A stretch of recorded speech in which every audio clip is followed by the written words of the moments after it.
Welcome back to TDC Lounge. Joining us on the set today on TDC Lounge is Miss Brooklyn Rice. Nice Hi. To see you. Hi, how are you? Good to see you. So, you work here with Mr. Richard. P.S. I saw your solo. Matt, will you pull that up? Too bad you're not a good dancer. Like, I don't even know. You're incredible, by the way. Thank you. So, yes, while he pulls that up, is this you at Carr?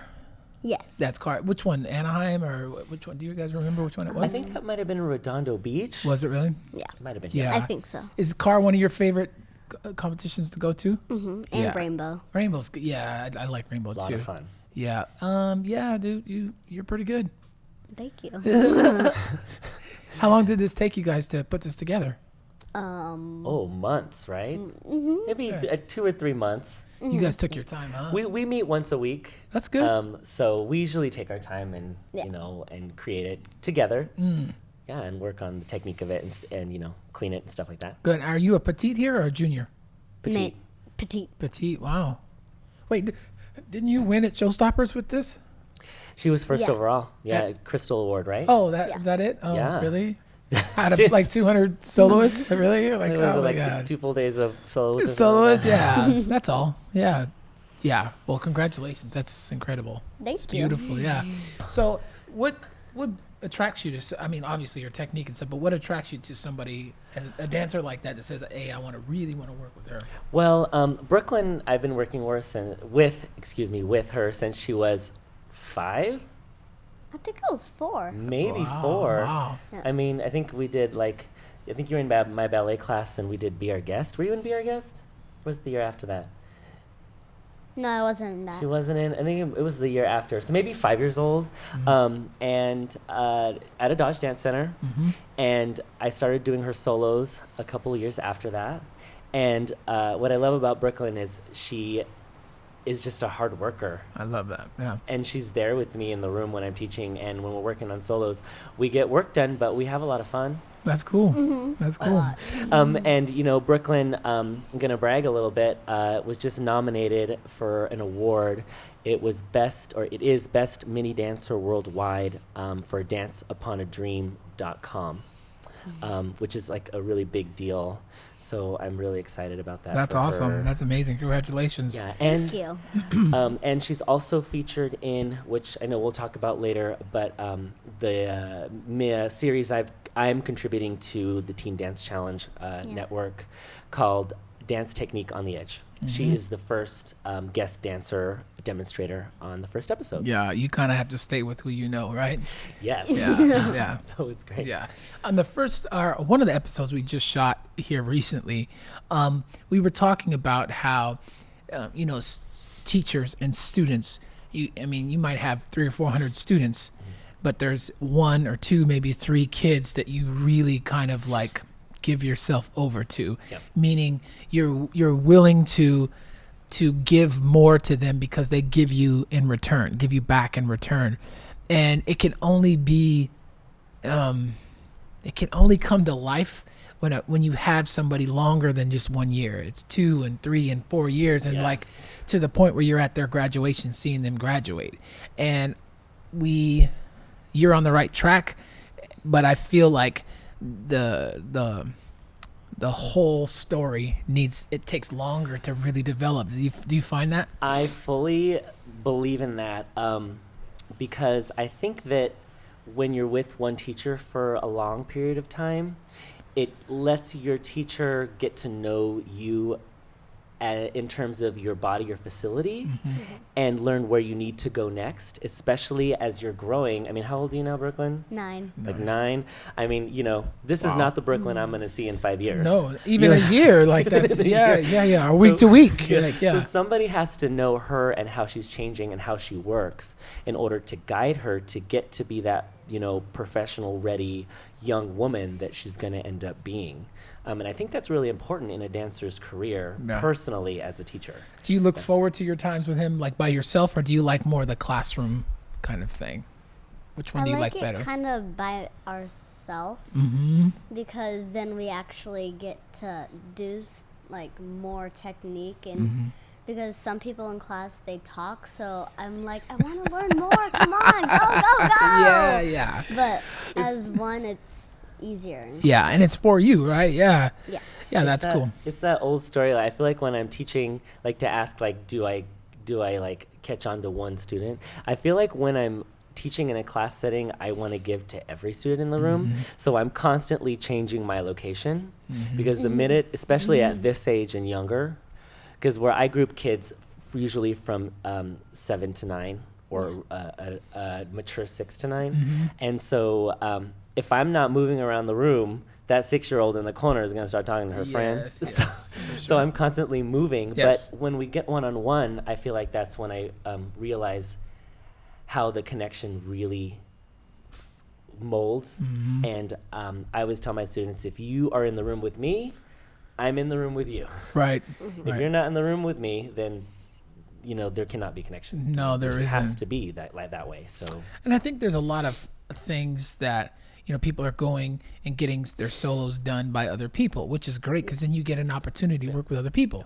But you have to have somebody that's there with you for the maintenance of it and to really bring it out, because like you said, it took you 3 months to do that, and that's why it did so well. It wasn't a 3-hour here's your solo and then go run it. It was like you got to maintain it and you got to really hone it in, right? And we kept making a lot of changes. Like the one we're working on now for this season, I mean, I didn't change the whole song like once. Yeah, you have to. Yeah, we just keep tweaking it, because then as she grows throughout the year, I want to continue to grow with her, and I want the solo to grow with her too. So we keep like improving. And actually, I heard somebody say something recently that when you're with a teacher for a long period of time, sometimes it feels like you want to go out and learn other styles too. And I think it's great to go take master classes or, go to the Edge and take class at a professional studio with adults, or go to convention, or bring someone in, or like bring me in for a master class or something, what I mean? But your teacher your home teacher that knows you is like your general practitioner. They know what to look for. They know how to keep you healthy, and they know how to make you grow. And then if they need help to stylize you in a certain way or inspire you, then they give you a referral out to go someplace else and try this and that, and then you always come back to your general practitioner. Totally. I remember you brought Maddie from Adage in, and for me it was easy because you have taught her for so long and have inspired her or taught her with so much technique. She had so many tools in her tool belt already, so I didn't have to when you're trying to create on somebody and you're like, wait a minute, that's not right. So awesome. Yeah, it's amazing. It's so much fun.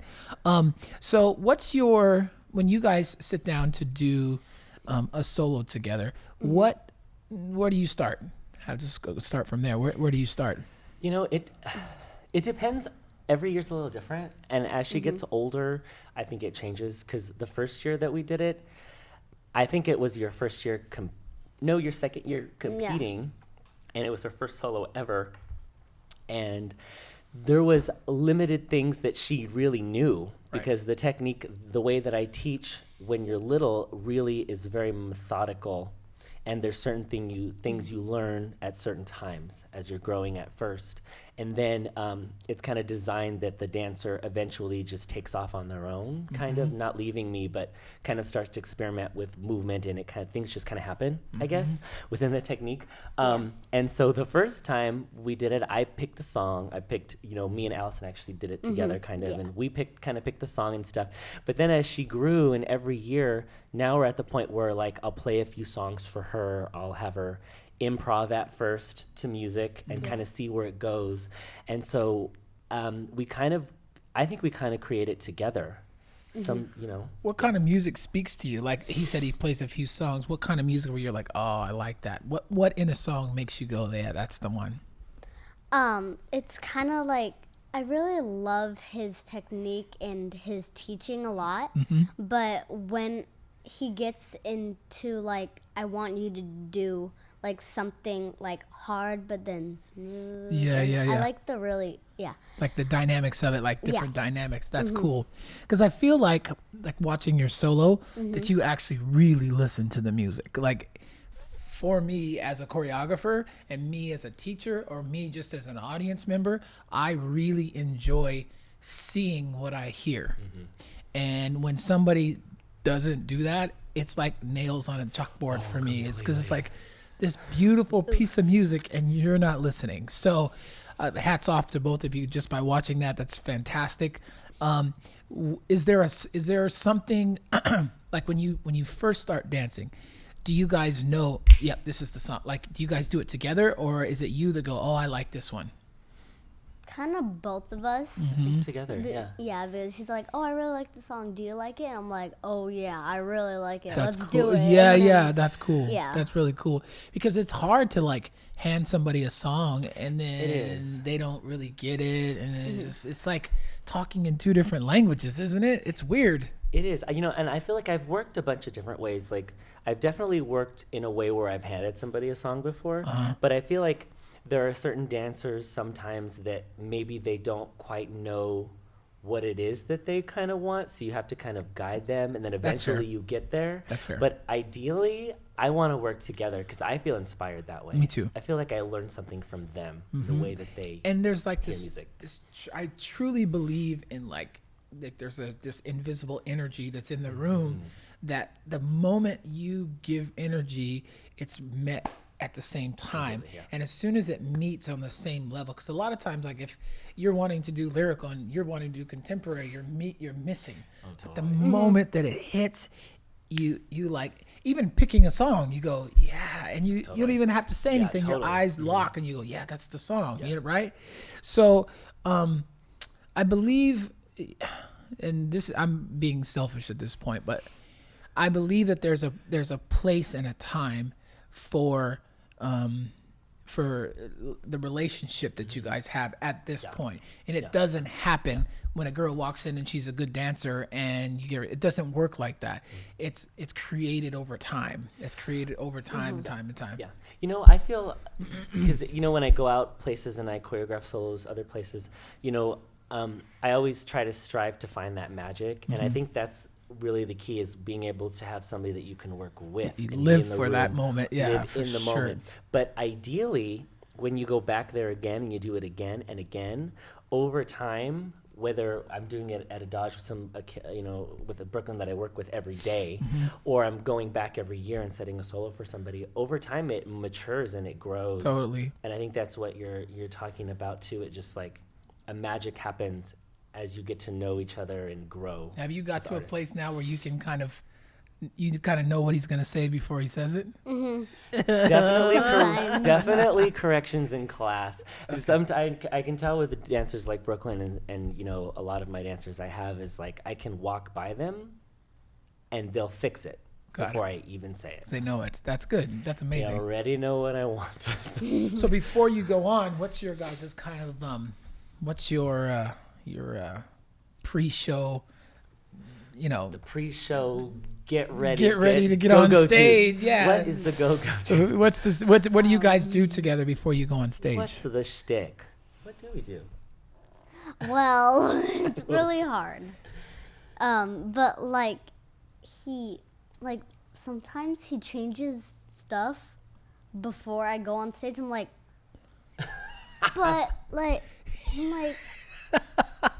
literally, I'm performing in 2 minutes and you're changing it already. Sometimes it has to. Sometimes it has to. Funny is like, what we usually do is a whole, like with all the dancers, we warm up as a group. Or if I have just solos on one day, all the soloists come at a certain time. We do a full warm up That's awesome. The technique I do is all about safety and making yourself strong, flexible, and being able to last and not get injured. And so we warm up, and then we always go through it. And I always will be correcting as we go so that when she goes on stage, she doesn't feel like it's like out of nowhere. Yes. So sometimes, I'll be like excited and be like, okay, make sure your palm flips this way instead of that. Oh, can you make sure that you sustain that turn instead of step out of that? Yes. Because I feel like that'd be really, really great today. Yeah. Also, because we've been together for so long, I can kind of tell where her body is on that day. Totally. So I can tell that this girl's about to nail this balance for extra long. So Brooklyn, maybe just hang on to that balance for another 8 count, and then go to this section. See what happens. Yeah. Good luck. Go. And you know what? She nails it. But what's good is, though, honestly, if you do, and you probably will, become a professional dancer, you never know what's going to happen. Like, there's a table in the middle of the floor, or a bird swoops in, and you can't be like, oh, anything can happen. So the fact that you're getting the opportunity to change things on the fly, and he trusts you enough to do it, which is amazing, especially at 9. Like, that's cool. Just like little things, not big Still, things. though, that, like, I'm not going to that's- re-choreograph 5 8 counts or anything. Yeah. Which, Well, maybe this. No, I won't. But you know what? It takes me back to a story. I was at a competition. I don't remember what the name of it was, but the floor, something was happening with the floor, and it was buckling. And I was with another group of dancers. It was like Alyssa Brown, who's also one of the demonstrators on Dance Technique on the Edge. Okay. Who you met. Oh, yes. Alyssa Brown Yeah, and some she's other fantastic. dancers. She's in New York. You She's said? in New York. Yeah. She just did one of the Rockettes shows for a while. She's doing amazing. Anyway, the floor was buckling, and nobody in the whole competition was nailing their turns because it was all uneven and crazy. And my dancers were like flipping out. Mr. Richard, what are we going to do? How do I do this? So what I did was I took them. We're at a convention. So I took them and I found all of the uneven surfaces I could find within the area of the hotel. Like, we were turning on like light sockets on the floor that were covered. We were turning on like the concrete on like tile that was uneven, and I like turned them everywhere. So by the time they got on stage, they were like, oh, well, it's uneven. Who cares? They weren't even thinking about it. Right. So I think that's like, I don't know, that's like when you're working with a dancer for so long, you can get into their head and you know what it is they need for that day. But there's somebody there for them. For There's them. somebody there for them. Because then I think that when like Brooklyn becomes a professional, or when they become professionals, they learn what it is their body needs and what it is their mind needs to deliver that performance, because you've taught them to think outside of the box, or to try to figure out for themselves how to make themselves Totally. ready. So we were chatting beforehand, and you were talking about that you've been working with. Is her name Nia? Nia from Dance Nia from Sioux Dance Mom. from Yeah. Dance Moms. Okay, interesting story. Thank you so much for Teen Dance Challenge for many, many reasons. Because there's a picture of me and Nia There and you are. Holly. And her mom. That's cute. I love them. I love them so much. So I was a judge on Teen Dance Challenge along with Aaron Babs and some other talented teachers. I'd known Erin Babs for a long time. She's so talented. Totally. And, she was on the show Dance Moms. Marietta Dance Project is Sick. unbelievable, man. So good. So many dancers. Mackenzie Dustman, Christina Rakucci, Talia Seitel, like so many dancers. Taylor Warden, so many dancers have come out of there. They're ridiculous. And I've seen her for years. Isn't there a young little boy, Artan? Artan? Yeah. Is that his name? Yeah, he's just incredible. He's like the next Michael Jackson, dude. He's incredible, man. There is something in the water out there as well. Truly. And truly. And so, we'd seen each other over many years at competition, and I was on the panel with her, and she heard my correction that I gave on camera, and she was like, I've always loved your dancers. They're so technically strong and amazing, and I love what you said. And she said, or she hit me up on Facebook, and she was like, Nia wants to work with somebody technically while she's here shooting. And I think that you guys would be a really great fit, and I think you'd work great together. And why don't you talk to her mom and see?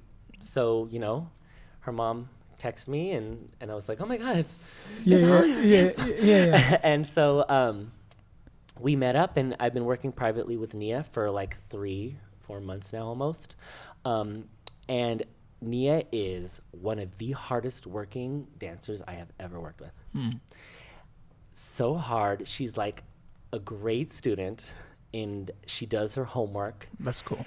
And what I love about Nia is, she's done so much already. She's got like a single out called Slay that's amazing. She's, she's at the top of her game. And she's not afraid to go back maybe to basics, to brush up what it is that she has, or to hear something new and really throw herself into it and try it. Do you bring Brooklyn or somebody with you when you work with her, or do you work by yourself? It's always just me and her. And so that we can really connect. Because you guys are so close, do you get jealous when he goes and works with other people? little I never heard that before. I understand. That's I understand. exciting. I understand. Wow, I'm actually flattered. No, that's good. That's good. I mean, it's understandable because you've trained her for so long, and like you almost it's not a relationship, but it is a relationship. It's like your dad going to pitch fastballs to somebody else. You're like, hey, what about me? Like, you know what I mean? And even if you're happy about it, it's still tough to. Yeah, you know, it's been, I think it's been really fun to be able to talk to the girls like Brooklyn about Nia, and I'm so excited after working with Nia for so long and continuing to work with her, that she is such a hardworking, talented person, because I can go to my kids and say, she's the real deal. Yeah. Yeah. You know what I mean? Because it would be really bad if you're like, oh my God, she's so lazy. Like, that would be awful. That would be awful. Yeah, and that's so not the case. And Yeah. her mom is the sweetest person, and Nia is the sweetest person too. Yeah. So we have like so much fun. And I don't think you would spend time with somebody that wasn't sweet. Like, I feel like you'd be like, oh yeah, that's so nice. Good to see you guys.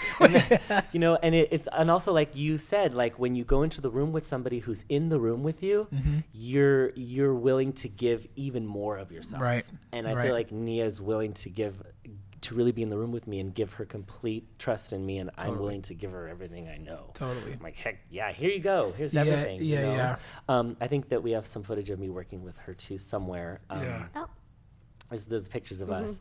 But what I like too about working with her. Is that at Adage or at Edge? That's at the Edge. Okay. That time was at Edge. And then now, are you on staff at Edge now, or are you just kind of fill in, or what happens? Right now, I don't have my own permanent class at Edge yet, but I have been there regularly every week for quite some time. Yeah. And I'm getting ready to do like a 2-month stint there consistently. Well, your classes are always, there's dancers there all the time. So my class has been, going really well. Wasn't Chloe in there? Chloe from Chloe Dance Moms? from Dance Moms came and took class, and Nia came and took my jazz class as well there. It's really cool because what I love about teaching at Edge is, first of all, when I was a teenager, when I went to Edge and took Eddie Garcia's class, it was my dream to teach there. Yes. So when it came true, I was just like, oh my God, I can die right now and be happy. That's I was cool. just so excited because when really things cool. like that happen, you almost like pinch yourself. It's like full circle, right? Full circle. Yeah. And it's really neat because I've got like some amazing professional dancers that are always come to class, but then I've also got like dancers from Australia that will come in and take class, or Japan, or dancers that are at competition studios that on their off time they can come in, they can take class because it's it's a professional class. So it's not like a conflict. Now, do It's you really have cool. young dancers come in? I do. I think the age requirement is 12 and up. Okay. But I think that it can be younger than that with permission. Okay. I think the Because there's a lot of kids that are like homeschooled and. Oh yeah, and they totally come, and it's great. And just to further that, if anybody out, I think there's footage of my class at Edge somewhere here too. Yeah, I think so too. But yeah, like if people are interested in my class at Edge and finding when I teach, you can find it at edgepac.com. There's me working with Nia, and that time we were at Edge, and we just at this time we were working on something like just a simple balance. Not that she already doesn't have great balance, but we were she's just on her leg right there. she's though. on that leg. I was just offering tips to her on how we can strengthen that and make it even more consistent. And so but me and Nia, we have a lot of fun too. We like to goof around sometimes. So Kind of like you two, right? That's what makes it a lot of fun. Kind of like you two. Yep. So, I really am excited to talk about technique on the Edge. Great. Like I really am. First of all, like I'm really proud of you because we talked about this a long time. Like, Oh yeah. and I was like, you really need to do this. Like, this is something you really should be involved with. And I think across the United States, there's a ton of kids and studio owners, for that matter, who love dance and love to teach and have students like Brooklyn that they work with. They just don't have the just the time or just the knowledge. Like no one's had an opportunity to sit at the feet of Paula Morgan and learn. You know what I mean? And so with YouTube and stuff, there's opportunities, but really learning the art. So I think this is going to be a very good tool for everyone. to work with and to yeah. basically learn from you. I'm excited because being somebody who came from learning from, media, from VHS tape, basically, Right. trying to press rewind in slow-mo with the squiggly lines going through it. Yes. If I had resources like are available today, I would have totally been stoked, So I was really excited to do something where I could help people improve that want and need the resources. So I feel like whether you are, somebody who's been dancing for a while and you just feel like you want to be inspired by a new technique tip, or whether you're trying to learn a new skill, or maybe you can't get out to take a master class of your area at the moment, you can go on and you can look at Dance Technique on the Edge and maybe learn something you haven't heard. But I feel like there's going to be something in there for everybody. Each episode will be dedicated to something different. And we'll be able to find this on YouTube? You'll be able to find it on YouTube on the Teen Dance Challenge channel, as well as at Richard Elszy Dance and at Dance Technique on the Edge. And we're doing, I have an episode on Developé, I have an episode on Pirouette, I have an episode on Batma. And, my desire is that I hope that maybe as these come out and people watch them, maybe I'll hear more about what other people want to learn or hear about. Because, I'm pulling tips from when I go out different places, things that make the room go, that's what I'm pulling out and featuring on Dance Technique on the Edge. But I'm excited to hear about what other people will want to learn about. And then if I have something to say about that, maybe I'll do an episode. Yeah. Did you bring your superhero to Technique on the Edge when you filmed it? I did. You did. So Brooklyn demonstrated on the first episode, and she did great. That's She awesome. always does great. No. Of course, we rehearsed before we filmed, so we were prepared. I'm all about preparation.